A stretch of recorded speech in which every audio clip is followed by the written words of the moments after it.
been some time since I made a new air engine. And I had this plan out there for probably over a year now for making a small 3-cylinder rotary engine where the whole top spins, kind of like the Pentabella here. With a little smaller version, less drive piston so it doesn't burn through the air supply quite so fast. Obviously it's going to be a weaker engine than that one. In this case I'm going to use brass pistons. I kind of have my plans worked out here. It's going to be layered wood for the main frame and for how the piston support is structured. For the frame, the middle piece with the air channels is going to be 1/8 inch. These are going to be 1/16 inch. Same with the piston. That's going to hold it in place, and you'll see that later. 1/8 inch, 16 and 16. So, I'm going to start with making the frame because it should be the easiest piece. I haven't decided on the size to drill the holes. I'll have to look that up because if I ever want to put a power takeoff on it, it has to be mounted in front of the front structure. Here I have the middle layer. This is my pattern. I'm going to I did do an angle on one side, so when I glue the stack together for the final cut, it'll help, that angle will help line it up. The width of my pattern was kind of sized for the width of the wood, however the wood is a slightly different width.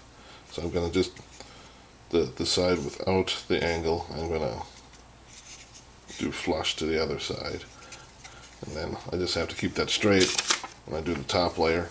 The bottom layer honestly doesn't really matter that much. It's just going to be glued down and then cut out with that, since there's no details that you pre-cut in the bottom layer. Alright, so I have the middle layer cut out here. It's important that you keep it facing the right way. It's possible to get it, well, no. When I first put it down I had it the wrong way with the angle there, so that the channels line up. This is an 1/8 inch, this is 1/16 inch. So I'm going to glue this on here. But before I glue that on there, I'm going to take a toothpick, this bit of little glue around the edges, because this is basswood and it's extremely porous to air. You can blow right through it, so with a little glue that'll seal all the grain and it'll be airtight.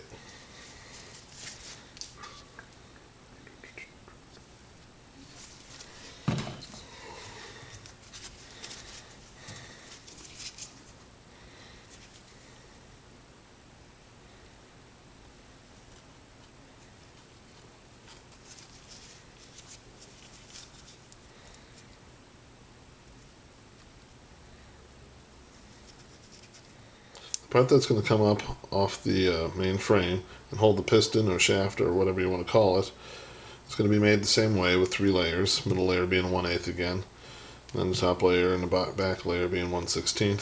Just like the top, you don't really need to cut out and size the piece for the back because there's no details on it. You'll just glue these 2 layers together and then glue it on a 1/16 inch piece of wood. Now on the front piece here, you can kind of see an outline, or a dotted outline. That's to help me line up the piston, or the cylinder that's going to be the piston.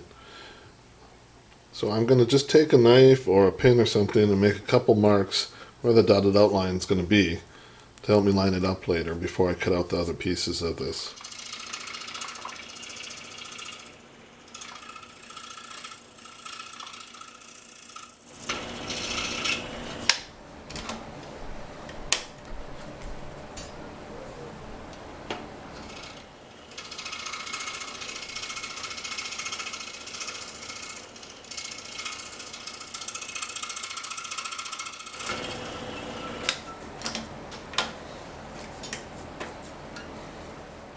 So now I'm going to glue this on here and then glue this down onto a 1/16 inch thick piece of wood. That'll be my finished piece. Obviously I'm going to take off the paper first on this one and cut out that. Okay.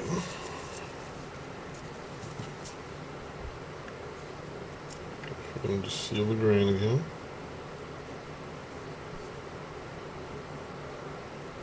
Here's the main frame, glued together.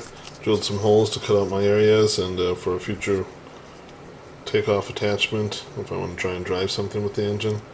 The center hole, which was I believe it was 7/32. I had not realized I had a drill bit for that size, but I did, so I used it, which is unfortunate. It would have came out much smoother if I had just cut it on the scroll saw. kind of tore things up a bit in the middle as it went through. So I'll have to spend a little time fixing and cleaning up the hole there, and then I'll have to rebuild it with some glue or something, but I think I can salvage it.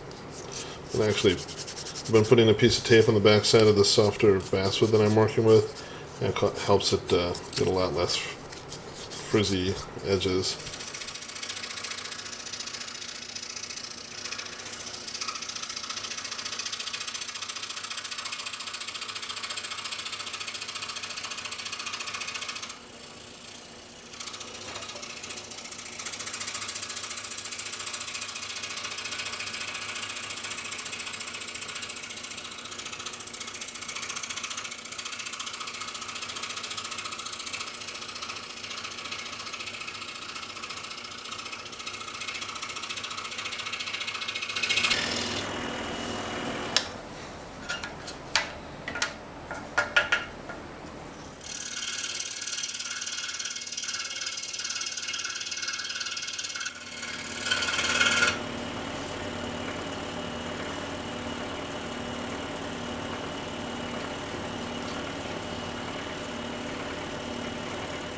Here we have the main frame of the engine and the pieces that are going to attach to the piston.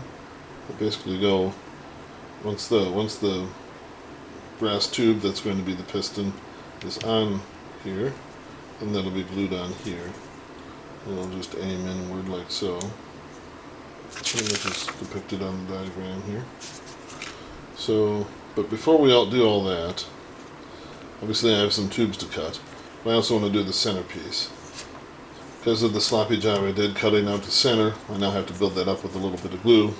So what I'll probably do is once I get the centerpiece in place, I'll essentially drill through with the drill bit to break through the end part and into the tube. Alright, I'm working on the center tube right now for the rotary frame. And for that I'm making a jig here. So the way the jig works is I have a small mark on my tube. I'll simply drill through here,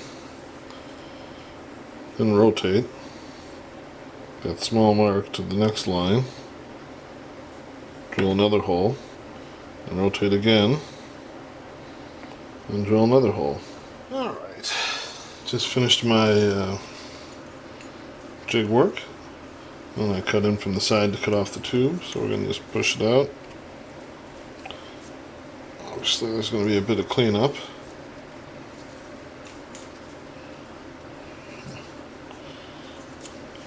Take a little bit, so it leaves a bit of a rough edge on the back and inside the holes. So the real trick is deburring the inside of that so it doesn't catch on the aluminum rod that I'll be rotating on. For the ends I typically deburr them just by going around like this, taking off a little lip. Oh, can't see that. So just taking a small lip off with the knife, with an hobby knife. And you just put a new blade on here. So you can put a little taper on it. And for the top holes, or for the holes, you can kind of reverse that and do the inside the same way. And then a little bit of final sanding and buffing, the inside should fit. See, it's a little rough yet. A little more work there. Well, I've decided before I fix the brass sleeve in here and seal everything up, I'm going to move on and actually make the shaft that it all rotates on. For that, I am going to plan for another jig that's going to guide several cuts to shape the shaft as I need it. So this is basically the plan for the jig. These will represent the ends where the holes have to be drilled and where the cuts come in from the side to allow for the air paths. Because in the actual cutting out process only one of these ends, I may end up needing multiple end pieces. I also have separate patterns for each end piece. So I have my pattern on here.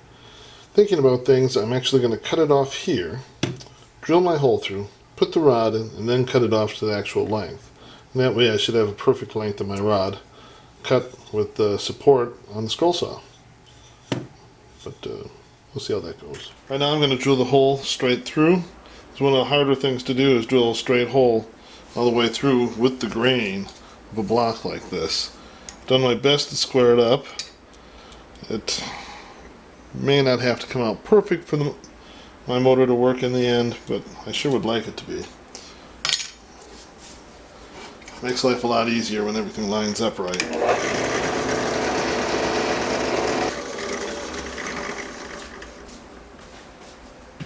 And yep, I took the wrong size drill bit, so how do I recover? Let's see, this is 3/8. Do I have a 3/8?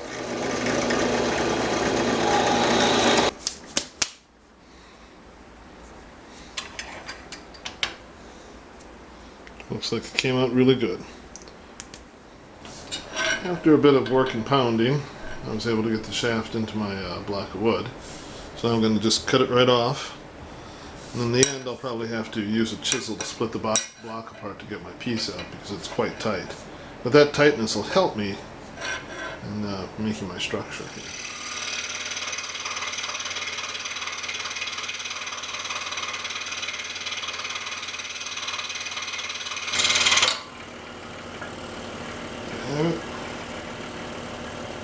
Perfect as can be. So now that I have my block here, you can look, this is the back side. There's going to be two 1/8 inch holes drilled all the way to where these channels are going to be. So I cut out one of my spare patterns for the end, because obviously where the holes were going to be is damaged now, and I'm going to simply line this up and glue it over it. Then that way I have my pattern again to follow. Alright, I have my pattern squared off in my vise again, my holes. So I'm going to drill that out. But I haven't had a lot of success center punching like holes in the aluminum shaft. So what I do is I usually make a little divot with one of my brad tip drill bits to start the hole.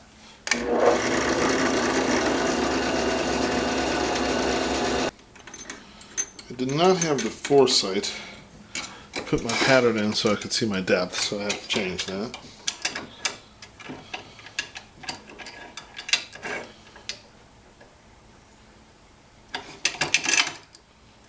I'll just make sure everything's still square.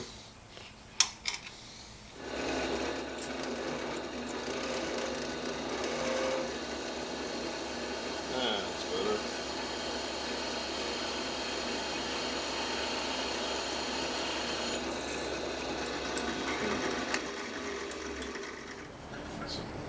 So I have my two holes drilled in the shaft.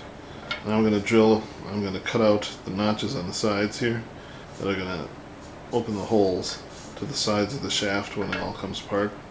And that's where the air is going to come out to drive the rotary engine. I still have a couple holes to drill in the front, but I'm going to do that last just because as things sit, I'm ready to cut out the notches.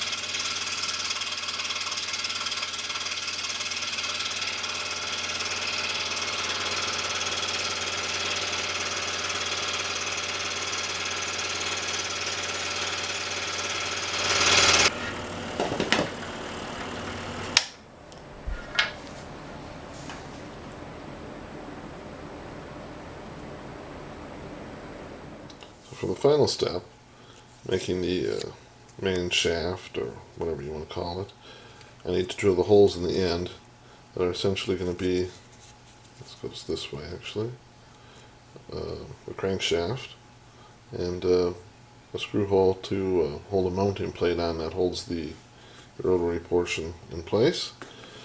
So that's a 1/16 hole there, and the one in the middle I have to figure out yet.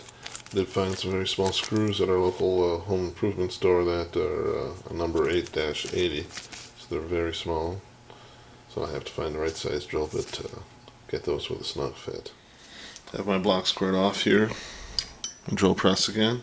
I already used one of my brad tip bits to make the small, I don't know, center punch spots. I did not find a good fit of a drill bit for the screw size I purchased, but I was kind of hoping, because I certainly don't have a way to tap the hole at that size, so I was hoping the screw could do it if I just had the big enough opening. But so what I'll try and do is taper the end so the thread catches a little, and maybe it'll pull in and work anyway. The depth for both of these holes is right here on the side. It's not very deep.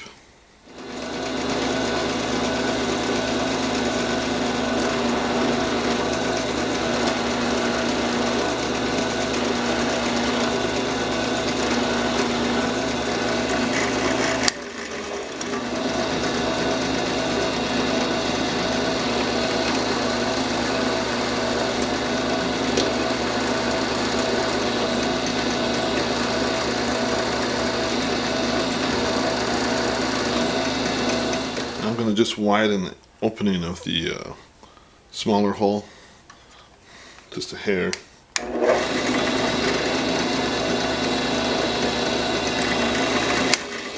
Hope that'll help catch my screw into it. Well, with some work, I was able to drill in here with a 1/16 inch, maybe halfway, and then the screw was able to catch and go the rest of the way. So that should hold nicely. The other hole was a 16-inch hole for what's going to be the crankshaft. That works. So now we have our piece here. I just have to get it out of the wood somehow. So to get it out, what I'm going to do is try to cut in a little bit with my blade. I have to be very careful not to hit the shaft, otherwise that wrecks the whole thing. If I can get a little gap on each side, I can just get a screwdriver in there and pry it apart.